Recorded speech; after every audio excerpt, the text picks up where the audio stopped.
மட்டிக்கினாரு ஒருத்தரு, இவரை காப்பாத்தணும் கத்துரு.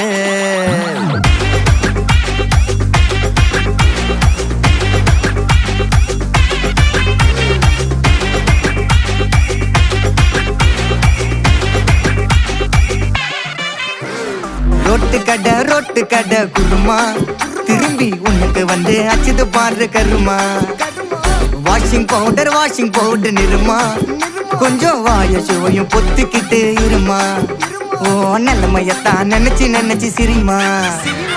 தக்காளி பிசிக்கி தொட்டு மொக்க வாங்கிட்டடா செவுத்த போய் நக்கு.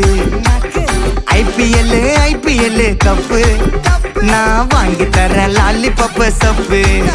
நீ சோத்தல தான் போடுறியா உப்பு. அப்போ இப்படி இருந்த நீ இப்போ இப்படி ஆயிட்ட, ரொம்ப மாசு காட்டினவ